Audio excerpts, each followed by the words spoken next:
Hey, modeling community. Happy Saturday morning. Steve with you back at the lake. I wanted to do a quick little update on the cancer awareness group build kit that I'm working on.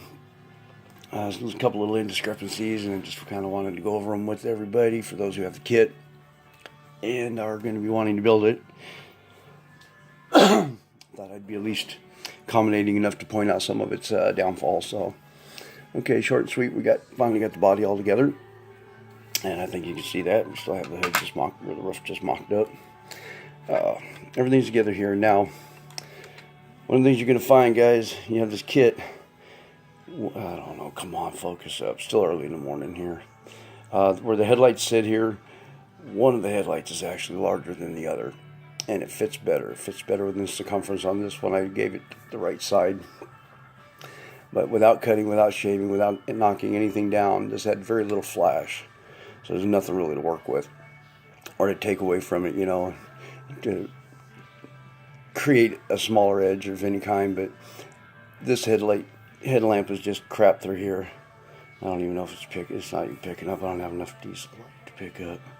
But anyways, let's just say that one of these headlight bezels is smaller. And if you notice on the box art, it says, let me see if I can get up front here. Yeah. Okay, the highly detailed V8, it's pretty decent. A hinge to it, I'll go over that in the instructions. It's really crap. The retractable headlamps is the other thing. There is no retractable headlamps. They are either positioned opened or closed, and that's about it. And so on mine, what I invariably did, now you could probably hinge these if you create a pivot point for them, but as you can see in there, I just ran a strip of styrene both sides. I don't think I can pick it up very well without moving the camera, but it's in there. You can see it. It's just a thick, there it is, just a strip of thin styrene, just contoured to the same shape of the fender. Okay, and then you just glue the headlight covers to those, because that's all it's got to sit on it. There's nothing else. There's literally nothing else, guys. If you don't create something in there, now the instructions show here, on the instructions it shows optional, so we all know what that question mark means, right? And this would be the headlight cover here, and there's your bezels and your lens, but when they tell you put it in, it's up or down. You see that? And so there is no up or down, or there is no up and down. It's up or down. And there again, there is nothing inside that fender well to support that cover, so you have to create something. If you put the headlight in, there's a little tiny kind of an edge on each side that might hold it pressed in, but I wasn't going to chance having the headlights fall out. Okay, and then as for the hingeable hood, yeah, they give you a bar here. It looks more like a tie rod. That actually is supposed to go to 2 pins in the hood itself. Then one of the things they don't show, the instructions are real poor for identification of stuff. They're showing that for clarity here, the pin, but the firewall's missing. And then over here in the next picture, there's the firewall back, and there's your rod that goes across a couple of hinge points. Well, that works out really poorly. Let me see if I can find the other side of that, because I don't think they'll give. Yeah, here's the other side for that, and that's all they give you. They show taking these little pins, and you're supposed to put that rod across in there, and this is upside down. This firewall is actually upside down, so it ends up right side up. There's no way that works. It pulls the hood up and back. It doesn't work. It doesn't work. It gives you about a 4-degree opening for the hood, and it's just not enough to even see the details in it. So I just want to kind of go over those points there and get you updated on what the motor is. Now, one of the things it says is it comes with a what is it? One-piece bodies. Okay, somewhere in there, one of the points of highlights is a wiring harness. Well, it is not a wiring harness on the old cords.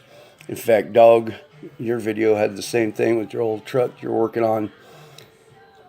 Can I get a decent view of it here? No, it's not going to pull up close enough, is it?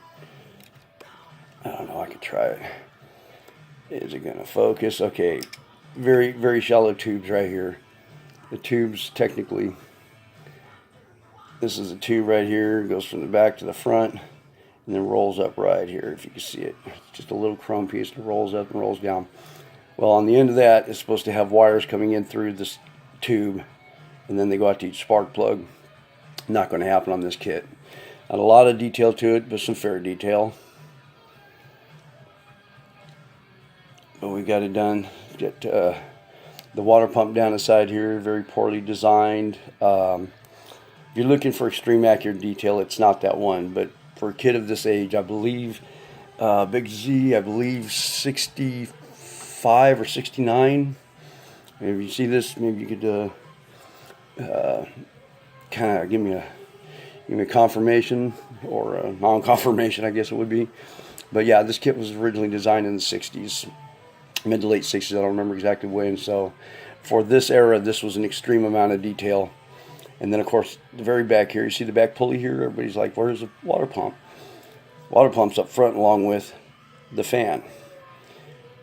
This is the supercharger. This is trivial style, runs on a belt. The OVWs did it for years, but there are no brackets here. It's not supposed to be a bracket there. The intake manifold is supposed to come all the way back, and that's supposed to pump directly down into the intake manifold. Benny, how do you like floating alternators? How about a floating supercharger? Yeah, that's it for the manifold.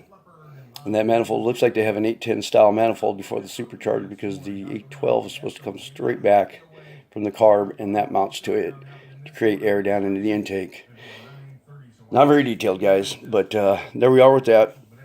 It is a lot of detail for its size and style and age. All I did, I went back and I better show you now. I did black wash the heads and the intake.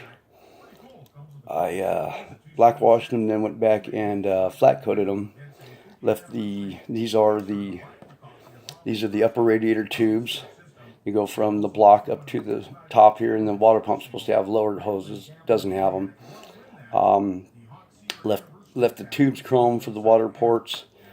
Flat coated everything else just to kind of break up some of the blacks. Everything was black and silver in these things, so I just kind of kept it the same cord. I don't think it's going to make much difference what I do. I just had a wheel come off. That's right. When it's all said and done, those are going to glue. Really, come on, screwing up my time here. So anyways, yeah, it's not a bad kit. For its age and original era, it's really a decent kit. Everything fits like a glove, though, I will say that. Everything fits square on. The only issue I did have was warped frame. You see how thin the framing is right there. It's kind of warped, so I was able to get heated up, get the wheels standing right for the most part. And then the only other thing I did was the interior. Added the red felt, same as I did on the old Ford truck build I did for January. See, can I get the light in here and get the camera in there? Not a chance. Anyways, the carpet goes all the way through. The bucket seat is glued in afterwards. There was a little bit of the red carpet back in there. It turned out really, really clean. And maybe phone will focus, maybe it won't. Hell, I don't know. Probably too early in the morning for the phone, too. Anyways, the only other thing you'll want to watch out for is there's a two-piece seat here. And when you go to clamp it, you've got a bad ridge that goes across. And you might want to get rid of that because the roof obviously comes off. It shows down the side. So I took some painstaking hours and got to clean back up. I don't know what is going on with this phone. Take away the light? Sure. Yeah, it gets even worse.